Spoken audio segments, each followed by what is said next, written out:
Hello दोस्तों, तो आज की इस वीडियो में मैं आप लोगों के लिए एक्सप्लेन करने वाला हूँ बैटल थ्रू द हेवन का एपिसोड नंबर 63। अगर अभी तक आप लोगों ने इसके पिछले एपिसोड नहीं देखे तो लिंक डिस्क्रिप्शन में होगा, जाकर चेकआउट कर लेना। तो जैसा कि पिछले एपिसोड में हमने देखा कि ज़्यावियन जिया और क्वीन मेडुसा के साथ यहाँ उसी पुरानी वैली में आ जाता है जहाँ उसकी मुलाकात पॉइजन गर्ल से हो चुकी थी। शुरू में ज़्यावियन को इस बात का अंदाजा नहीं हो पाता कि पॉइजन गर्ल ही लिटिल फेरी डॉक्टर है, और उसके यहाँ वैली से जाने के बाद ज़्यावियन को इस बात का अंदाजा हो चुका था। वो जैसे ही पॉइजन गर्ल को ढूंढने की कोशिश करता है वो उसे कहीं पर नहीं मिलती। असल में पॉइजन गर्ल ही नहीं चाहती थी कि वो यहाँ ज़्यावियन के सामने आ जाए, क्योंकि वो अपना ये खतरनाक रूप ज़्यावियन को कभी नहीं दिखाना चाहती। जबकि साथ ही इस एपिसोड के लास्ट में हमने देखा कि जिया ने काफी सारे एलेक्सर्स खाकर बहुत सारी एनर्जी जमा कर ली थी, यानी कि वो जल्द ही अपना लेवल ब्रेक थ्रू करने वाली है।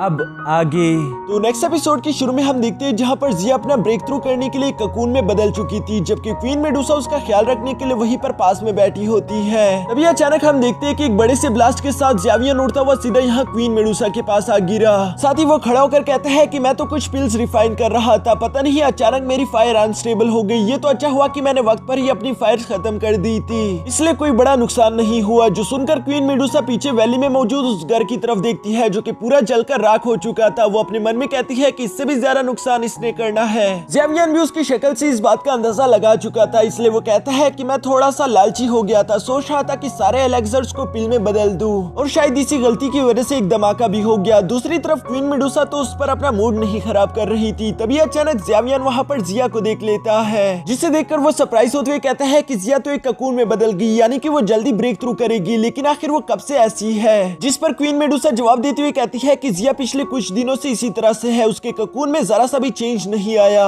लेकिन साथ ही साथ वो अपनी स्पिरिट आइज का इस्तेमाल करते हुए ज़्यावियन को देखकर कहती है, पर तुम्हारी एनर्जी बहुत ही ज्यादा अनस्टेबल हो रही है। तुम्हारी डो की एनर्जी कभी तो बहुत ही ज्यादा स्ट्रॉन्ग महसूस होती है और कभी बहुत ही ज्यादा वीक। मुझे लगता है कि तुम्हारा जल्दी ब्रेक थ्रू होने वाला है, तुम जल्दी डो होंग लेवल की पीक पर पहुंच जाओगे। ज़्यावियन उसकी ये बात सुनकर खुश होते हुए फौरन जंप करके यहाँ क्वीन मेडुसा के पास आ जाता है। साथ ही वो कहता है कि इस एल्केमी की वजह से मुझे काफी फायदा हुआ, मेरा लेवल बाकियों के मुकाबले काफी जल्दी ब्रेक थ्रू हो जाता है। जिस पर क्वीन मेडुसा कहती है कि डो वोंग और डो होंग काफी बड़े लेवल्स है, यहाँ तक पहुंचने के बाद आपके ब्रेक थ्रू में 6 महीनों से लेकर 1 साल तक का टाइम लग सकता है। जो सुनकर ज़्यावियन कहता है कि हाँ तुमने बिल्कुल सही कहा, और इसी वजह से अभी तक मैं कल्टीवेशन करने के लिए नहीं बैठा, क्योंकि 1 महीने के अंदर मेरा भाई किसी को यहाँ पर भेजेगा जिसको मुझे ये हुआनजी पिल्स देनी होंगी। इन पिल्स की डिलीवरी के बाद मैं खुद के ब्रेक थ्रू पर ध्यान दे सकता हूँ, ताकि मैं जल्द से जल्द अपने डोहोंग लेवल की पीक पर पहुंच सकूं। ये सब कहते हुए ज़्यावियन अपने मन में कहता है कि मास्टर आप मेरा इंतजार कीजिए, जल्दी आपका डेसिपल स्ट्रॉन्ग होकर आपको बचाने के लिए जरूर आएगा। क्वीन मेडुसा ज़्यावियन को देखते हुए कहती है कि तुम बिल्कुल फिक्र मत करो, मैं यहीं पर रुककर जिया की हिफाजत कर रही हूँ, जबकि साथ ही साथ मैं तुम्हारी भी हिफाजत करने की कोशिश करूंगी, ताकि तुम्हारे कल्टीवेशन के दौरान तुम्हें कोई परेशान ना कर सके। जो सुनकर ज़्यावियन काफी ज्यादा खुश हो गया था, और वो यहाँ पर खड़े होकर क्वीन मेडुसा का शुक्रिया भी अदा करता है। साथ ही वो यहाँ पर क्वीन मेडुसा से कह रहा था कि मुझे अब जल्दी से इन पिल्स की डिलीवरी करनी है। तभी अचानक ज़्यावियन को कुछ महसूस हुआ।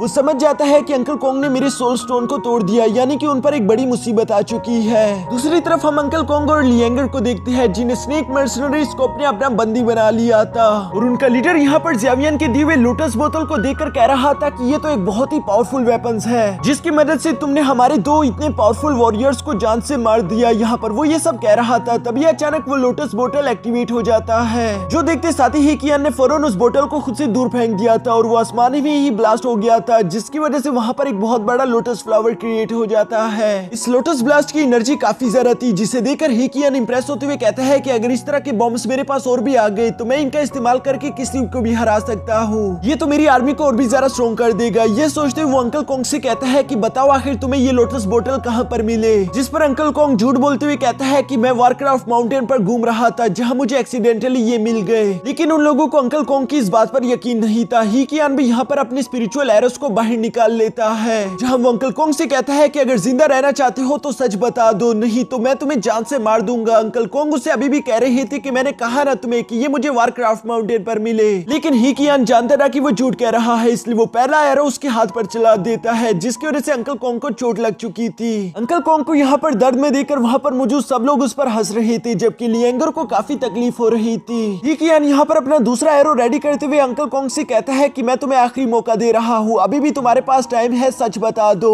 वरना इस बार का ये तीर सीधा जाकर तुम्हारे दिल में लगेगा। मैं तुम्हें दूसरा मौका नहीं देने वाला। अंकल कोंग यहाँ पर ज़्यावियन का नाम नहीं लेना चाहता था। सिचुएशन काफी जरा खराब हो चुकी थी। ही कियान उसे देखकर कहता है कि ठीक है, यानी तुम मरना चाहते हो। ये कहते हुए इससे पहले कि ही कियान यहाँ पर अपने एरो को छोड़ पाता, तब ये अचानक हमें यहाँ पर ज़ियावियन की आवाज सुनाई देती है, जो कि ही कियान से कहता है कि अगर गलती से भी तुमने वो एरो शूट कर दिया तब तुम्हारी गर्दन जमीन पर पड़ी होगी। और ये कहते साथ ही ज़ियावियन भी यहाँ तेजी के साथ सीधे अंकल कोंग के सामने आकर खड़ा हो गया था, जिसे देखकर ही कियान कहता है कि अब तुम कौन हो? क्या तुम्हें मालूम नहीं कि ये हमारी ही फैमिली का अंदरूनी मामला है? तुम्हें इसके बीच टांग नहीं अड़ानी चाहिए, वरना ये तुम्हारे लिए ठीक नहीं होगा। जो सुनकर ज़ियावियन उसे एक भौंकते हुए कुत्ते की तरह इग्नोर करते हुए सीधा यहाँ अंकल कोंग के पास आकर उसे खड़ा कर चुका था। लेकिन ही कियान को तो अपनी ये बेइज्जती बर्दाश्त नहीं होती। वो अपने साथियों को इशारा करते हुए कहता है कि इसे मार दो। जो सुनकर ही कियान के एक साथी यहाँ ज़ियावियन पर हमला करने के लिए आगे की तरफ बढ़ते हुए कहते हैं कि तुमने यहाँ पर आकर बहुत बड़ी गलती कर दी। और वो ये कहते हुए अपनी तलवार से यहाँ ज़ियावियन पर हमला करने जा ही रहा था, तभी अचानक ज़ियावियन गुस्से के साथ उसकी आंखों में देखता है। यहाँ ज़ियावियन की बॉडी एनर्जी इतनी ज्यादा थी कि वो बिना हाथ लगाए उस सोल्जर को उठाकर पीछे दीवार पर पटक देता है, जो देखकर ही कियान का तो मुंह खुला की खुला रह गया था। साथ ही कियान यहाँ पर गुस्सा होते हुए कहता है कि आखिर तुम हो कौन और तुम्हें हमसे मसला क्या है? तुम यहाँ पर क्या कर रहे हो? ज़ियावियन उसके सवालों का जवाब ना देते हुए पीछे मुड़कर कहता है कि आज के दिन जो कुछ भी हो गया मुझे इससे ज्यादा और कुछ नहीं देखना। अगर तुम ये जगह छोड़कर चले जाओ तो मैं ऐसे प्रिटेंड करूंगा जैसे कि ये सब कुछ कभी हुआ ही नहीं। ही कियान उसकी ये बात सुनकर हंसना शुरू कर चुका था। वो कहता है कि अब ये कल का लौंडा हमें सिखाएगा। पिछले 10 साल से मैं यहाँ पर राज कर रहा हूँ, मेरे सामने कभी भी ऐसे कोई कुछ नहीं बोल पाया, और जिसने भी इस तरह से मेरे सामने बात करने की हिम्मत की उसकी मैंने जान ले ली। जो सुनकर ही कियान के साथियों ने भी यहाँ ज़ियावियन पर हंसना शुरू कर दिया था। वो ज़ियावियन से कहते हैं कि तुमने यहाँ पर आकर बहुत बड़ी गलती कर दी है। हमारे मास्टर कभी भी अपने दुश्मनों को नहीं छोड़ती, तुम्हारे मुंह में अब कोई भी दांत नहीं बचेगा। इसी तरह की बातें करते हुए वो यहाँ पर ज़ियावियन को डराने की कोशिश कर रहे थे, जबकि अंकल कोंग भी यहाँ पर ज़ियावियन के लिए बहुत ही परेशान हो चुके थे। वो ज़ियावियन से कहते हैं कि ज़ियावियन प्लीज मुझे माफ कर देना, मुझे तुम्हें इस मामले में नहीं घसीटना चाहिए था। लेकिन ज़ियावियन उनसे कहता है कि अंकल कोंग आप बिल्कुल फिक्र ना करें, क्योंकि आज के बाद यहाँ पर स्नेक मर्सनरी स्कोप का नाम नहीं बचेगा।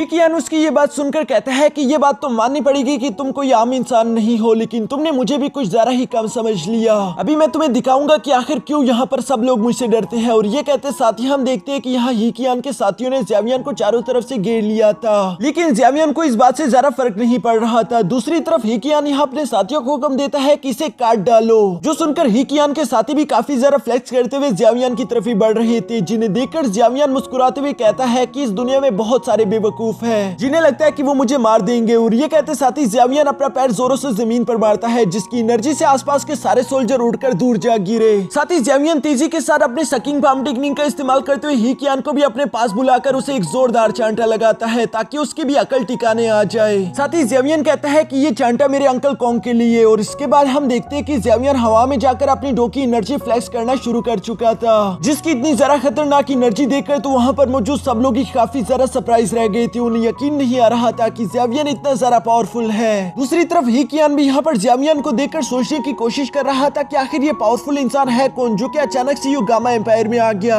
ज़ियावियन के कपड़ों और उसके अपीयरेंस को लगातार देखने की वजह से ही कियान को समझ आ गया था कि ये तो ज़ियावियन है, फ्लेम अलायंस का लीडर। आखिर मैंने इसे परेशान करने की हिम्मत कैसे कर दी? अंकल कोंग और लिएंगर भी ये सुनकर काफी ज्यादा हैरान हो गए थे। जबकि दूसरी तरफ हम ज़ियावियन को देखते हैं, जो कि अपनी फ्लेम रेडी करते हुए अभी यहाँ ही कियान पर हमला करने ही वाला था। अभी अचानक ही कियान अपने घुटनों के बल आते हुए ज़ियावियन के सामने माफी मांगते हुए कहता है कि प्लीज मुझे माफ कर देना, मैं गधा था, मैं बेवकूफ हूँ, मैं अंधा हो गया था, मुझे मालूम ही नहीं हुआ कि आप यहाँ पर आने वाले हो, वरना मैं ऐसा कभी नहीं करता। जबकि दूसरी तरफ ज़ियावियन उसकी ये बातें सुनकर कहता है क्यों, क्या हुआ? अभी तुम्हें मुझसे फाइट नहीं करनी। जिस पर ही कियान अपना सर जमीन पर मारते हुए कहता है कि नहीं, मैं इतना भी बेवकूफ नहीं, अब मुझे आपकी आइडेंटिटी मालूम हो चुकी है, मैं ये गलती कैसे कर सकता हूँ। ज़ियावियन को तो यहाँ ही कियान पर हंसी आ रही थी, जबकि दूसरी तरफ लिएंगर को यकीन नहीं आ रहा था कि ज़ियावियन ही फ्लेम अलायंस का लीडर है, और यही वो इंसान है जिसने एक डोजोंग लेवल के खतरनाक इंसान को जान से मार डाला था। अंकल कोंग भी कहता है कि मुझे भी यकीन नहीं आ रहा कि हम लोग फ्लेम अलायंस के लीडर के दोस्त हैं। दूसरी तरफ हम ही कियान को देखते हैं, जो कि अभी भी ज़ियावियन से कह रहा था कि मुझे तो यकीन नहीं आता कि मैं आपको अपनी आंखों से देख रहा हूँ। मुझे भी आज से कुछ दिनों पहले फ्लेम अलायंस को ज्वाइन करने के लिए लेटर मिला था, जिसे मैंने एक्सेप्ट भी कर लिया है। मुझे यकीन नहीं था कि मैं आपको खुद अपनी आंखों से देख पाऊंगा,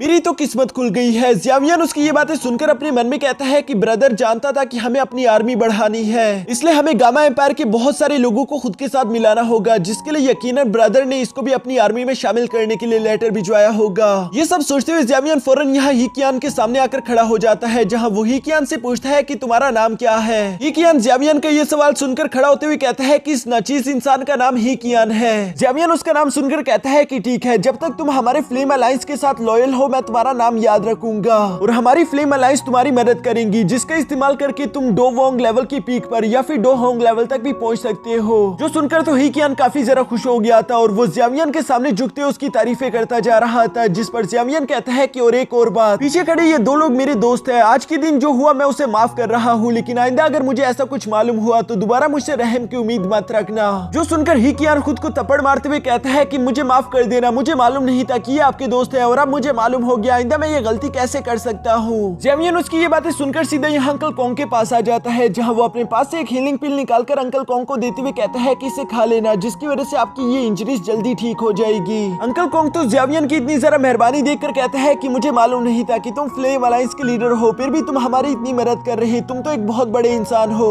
लेकिन ज़ियामियन उनके सामने फ्लेक्स नहीं करना चाहता था। वो इनसे कहता है कि यहाँ का मामला सॉल्व हो गया, मुझे कोई जरूरी काम है इसलिए मुझे यहाँ से चलना चाहिए। ये कहते हुए ज़ियामियन इन लोगों से अलविदा लेते हुए फौरन अपनी डोकी विंग्स एक्टिवेट करके वहाँ से रवाना हो चुका था। जबकि वापसी की तरफ आते हुए हम देखते हैं कि ज़ियामियन की एनर्जी अनस्टेबल हो चुकी थी, वो कभी अचानक ही ज्यादा और कभी कम हो जाती है, जिसकी वजह से ज़ियामियन अपनी डोकी एनर्जी को मेंटेन भी नहीं रख पा रहा। यानी कि अब उसके ब्रेक थ्रू करने का वक्त पहुंच चुका है। अगर वो जल्दी ब्रेक थ्रू करने नहीं बैठा तो उसके लिए मुसीबत खड़ी हो सकती है। ये बात सोचते हुए ज़ियामियन यहाँ वापस वैली में आ गया था, जहाँ क्वीन मेडुसा उसे ऐसी हालत में देखकर कहती है कि तुमने बाहर इतना सारा वक्त क्यों लगा दिया, और तुम ये बात भी अच्छे से जानते हो कि इस हालत में तुम ज्यादा देर बाहर नहीं रुक सकते, जल्दी से जाकर अपनी कल्टीवेशन शुरू करो। जिस पर ज़ियामियन कहता है कि हाँ मेरी एनर्जी काफी ज्यादा अनकंट्रोल्ड हो चुकी है, मुझे जल्दी अपनी कल्टीवेशन करना शुरू करना होगा। साथ ही ज़ियामियन कहता है कि वैसे हमारी नन्ही दोस्त का क्या हाल है, जो कहते हुए वो जिया की तरफ देखकर कहता है कि अभी तक तुमने अपना ब्रेक थ्रू नहीं किया, मुझे भी अपनी कल्टीवेशन में कुछ वक्त लगने वाला है, लेकिन अगर मैंने तुमसे पहले ब्रेक थ्रू कर लिया तो याद रखना मैं तुम्हें यहीं पर अकेला छोड़कर चला जाऊंगा, इसलिए मेरे आने से पहले ही निकल कर आ जाना।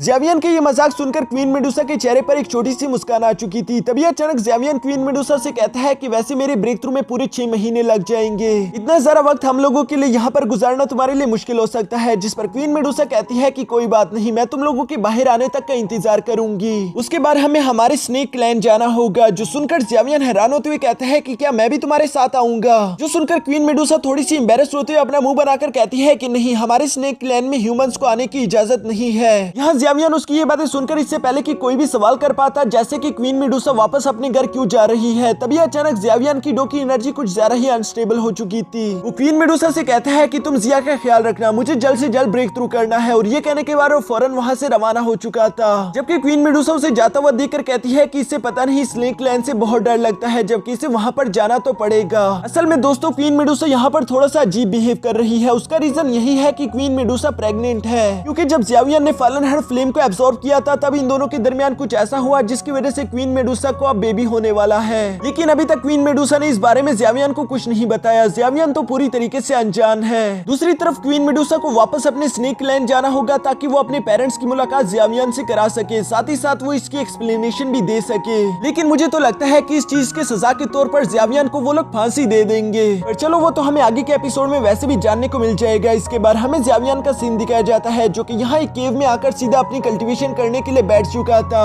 ज़ियामियन की कल्टीवेशन को शुरू करने की वजह से हम देखते हैं कि यहाँ इस वैली में काफी ज्यादा एनर्जी जमा हो रही थी, क्योंकि जिया भी तो यहाँ पर ब्रेक थ्रू कर रही है, इसलिए ये दोनों ही मिलकर आसपास की बहुत सारी डोकी एनर्जी यहाँ वैली की तरफ खींच रहे थे, जिसकी वजह से कई सारे दुश्मन भी यहाँ पर आ सकते हैं। क्वीन मेडुसा ने चूंकि इन दोनों से वादा किया था कि वो इनके ब्रेक थ्रू के वक्त इनका ध्यान रखेगी, इसलिए वो वहाँ पर फौरन एक शील्ड क्रिएट कर देती है ताकि कोई भी इन दोनों को ब्रेक थ्रू के दरमियान डिस्टर्ब ना कर सके। पर ये सब करते हुए क्वीन मेडुसा को पता नहीं एक वाइफ और मदर वाली फीलिंग आ रही थी, जैसे कि वो 2 बच्चों का ख्याल रख रही हो। वो कहती है कि इन दोनों ने तो मुझे परेशान करके रख दिया, इन दोनों की वजह से मुझे हर वक्त तकलीफें झेलनी पड़ती है। यहाँ क्वीन मेडुसा खुद से ये सारी बातें कर ही रही थी, तभी अचानक उसे अपने स्नेक क्लैन का एक समनिंग सील दिखाई देता है, जो कि उसे बुलाने के लिए भेजा गया था। इस सील में किसी तरह की इंफॉर्मेशन छुपी हुई होती है, लेकिन इस सील को देखकर क्वीन मेडुसा सरप्राइज होते हुए कहती है कि आखिर इतने सालों बाद मुझे समनिंग सील से बुलाया जा रहा है, आखिर क्या प्रॉब्लम आई होगी। उसका ये कहना ही था, तभी अचानक सिल्वर इंफॉर्मेशन सीधा क्वीन मेडुसा के माथे में चली जाती है, जिसे पढ़ने के बाद क्वीन मेडुसा सरप्राइज होते हुए कहती है कि ऐसा नहीं हो सकता।